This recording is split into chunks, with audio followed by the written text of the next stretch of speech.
Hello అండి, నమస్తే. Welcome to star and home. ఇవాళ మన వీడియోలో సొంగల రెసిపీతో అయితే మీ ముందుకు వచ్చా అండి. సొంగల రెసిపీని అయితే చాలా ఈజీగా అయితే తయారు చేసుకోవచ్చండి. ఇవి అచ్చం మార్కెట్ స్టైల్ లాగానే ఉంటాయండి. మరి సొంగల రెసిపీ ఎలా వచ్చిందన్నది అయితే వీడియోని అయితే పూర్తిగా చూడండి.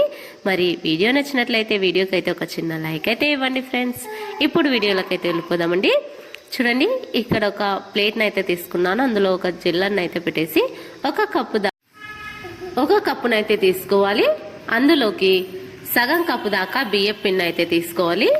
మిగతా సగం అయితే గోధుమ పిండి అయినా అలానే మైదా పిండి అయినా తీసుకోవచ్చండి. సగం బియ్యం పిండి, సగం కప్పు మైదా లేదా గోధుమ పిండి అయితే తీసుకోవచ్చు.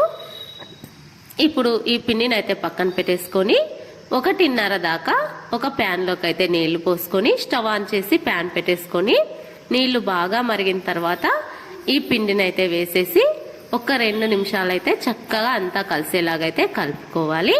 చూడండి, వీడియోలో చూస్తున్న విధంగా కొద్దిగా రుచికి సరిపడా ఉప్పు, అలానే 1 టేబుల్ స్పూన్ దాకా పసుపు వేసుకొని మంచిగా కలిసేటట్లు కలుపుకొని బియ్యం పిండి వేసి ఒక 2 నిమిషాలు అయితే ఇలా మూత పెట్టేసి అయితే కుక్ చేసుకోవాలి.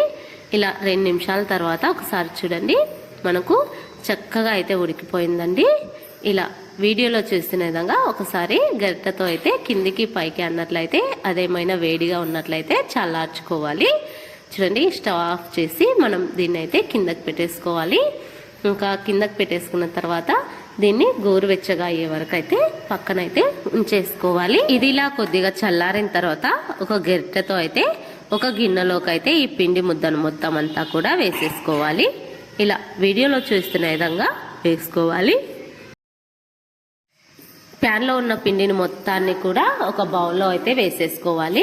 చూడండి, ప్యాన్కి అయితే కొద్దిగా పిండి అయితే అతుక్కుపోతూ ఉంటుందండి.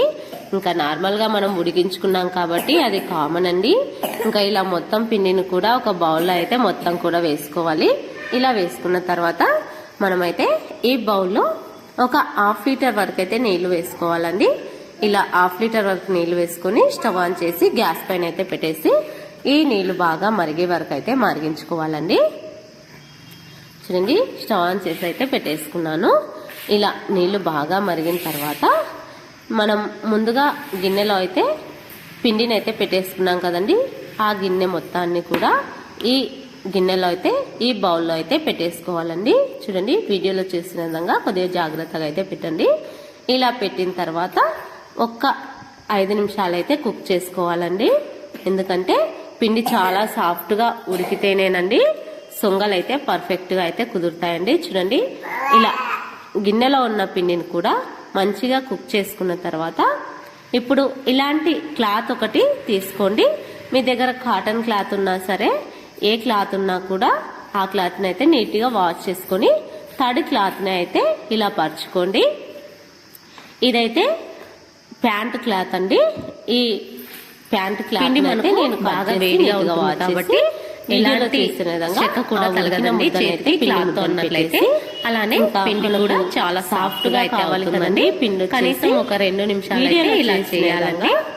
ఇలా పిండి మొత్తాన్ని కూడా ఇలా అన్నట్లయితే మనకు ఇలా ఒక 2-3 నిమిషాలు అయితే చాలా బాగుంటుంది. ఇంకా కొద్దిగా పిండి చేయడం వల్ల వీడియోలో చూసినట్టుగా రౌండ్ బాల్స్ చాలా చేసుకోవాలి. మిగతా పిండి 2 నిమిషాలుగా అయితే కవర్ చేసి పక్కన ఉంచేసుకోవాలి.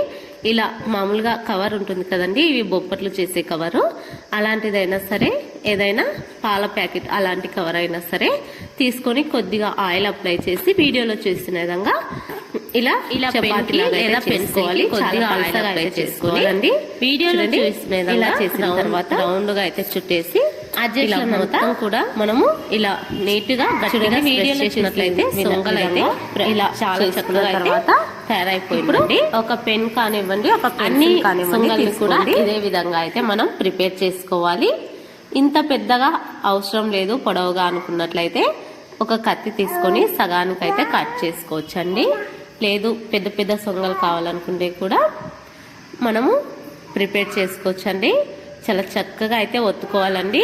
చూడండి, ఇలా అన్నిట్లను కూడా ఇదే విధంగా అయితే ప్రిపేర్ చేసుకొని ముందుగా ఈ విధంగా అయితే చేసుకున్నట్లయితే మనకు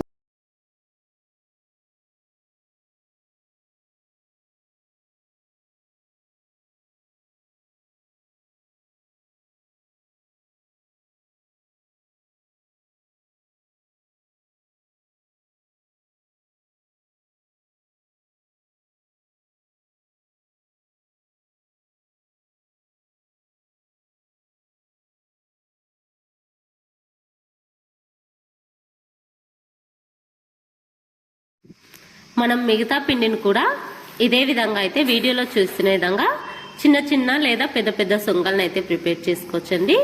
ఇక్కడ నేను పెన్సిల్తో అయితే చేస్తున్నానండి. పెన్సిల్ కొద్దిగా ఆయిల్ అప్లై చేసి వీడియోలో చూస్తున్న విధంగా అయితే చిన్న చిన్న సొంగలను అయితే చాలా ఈజీగా అయితే ప్రిపేర్ చేసుకోవచ్చండి. చాలా వీడియోస్ చూసి యూట్యూబ్ మన ఛానల్లో అయితే వడియాల రెసిపీస్ కదండి చాలా వరకు అయితే పాపులర్ అయ్యాయి. అలా అని చెప్పేసి నేనైతే చాలా వీడియోస్ చూసి అయితే ఈ సొంగల్ వీడియోనైతే చాలా వరకు అయితే చూసి ఖచ్చితంగా చేయాలనే పట్టుదలతో అయితే చేశానండి. కానీ ఇవి ఎలా వచ్చాయన్నది అయితే నెక్స్ట్ అయితే మీకు అర్థమైపోతుందండి. చాలా ఫేక్ అండి. చాలా వీడియోలు చూశాను, అందరు కూడా ఎవరికి కూడా ఇవైతే రావండి. ఎందుకంటే ఇంకా మామూలుగా అవి మార్కెట్ స్టైల్లో చేస్తారు కాబట్టి అవి ఏ పిండితో చేస్తారో కూడా తెలియదండి. మనమైతే చూడలేదు, కానీ ఇలా ప్రిపేర్ చేసుకోవచ్చండి. చూడండి, మనం అన్నీ కూడా ఇలా పెన్సిల్తో చేసినట్లయితే చాలా చక్కగా వస్తాయండి. స్కెచ్తో కన్నా ఈ పెన్సిల్తో అయితే చాలా వరకు అయితే బాగా వచ్చాయండి నాకైతే. చూడండి, ఇలా మిగతా పిండిని కూడా ఇదే విధంగా అన్ని సొంగలను అయితే నేనైతే ఈ విధంగా అయితే ప్రిపేర్ చేసుకున్నానండి. చూడండి, నాకు ఇన్ని సొంగలు అయితే వచ్చాయండి. చూడండి ఎంత బాగా వచ్చాయో, చాలా అంటే చాలా బాగా వచ్చాయండి. చాలా చక్కగా అయితే ఒత్తుకోవాలండి వీటిని, లేకపోతే విడిపోయే ఛాన్స్ అయితే ఉందండి.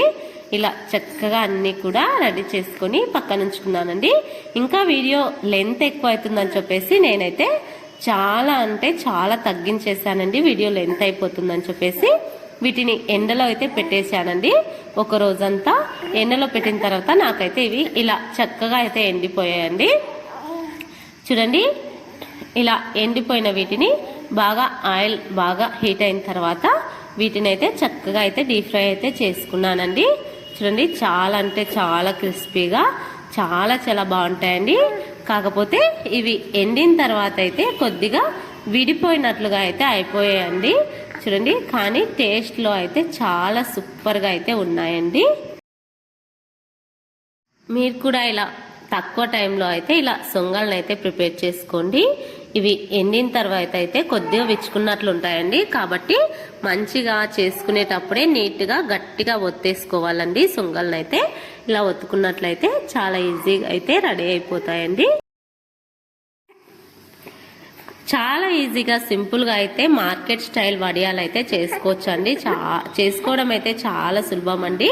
చూడండి, ఇలా మనకు నచ్చినన్ని సొంగలను అయితే ప్రిపేర్ చేసుకున్నట్లయితే పిల్లలు కూడా చాలా ఇష్టంగా తింటారండి. పప్పు సాంబార్లోకి సైడ్ డిష్గా చాలా చాలా బాగుంటాయండి. చాలా క్రిస్పీగా కూడా ఉంటాయండి. చూడండి ఎంత చక్కగా వచ్చాయో, చాలా రుచిగా ఉంటాయండి. తప్పకుండా మీరు కూడా ట్రై చేసి మీకు ఎలా వచ్చిందో కామెంట్స్లో తెలియచేయండి. థ్యాంక్స్.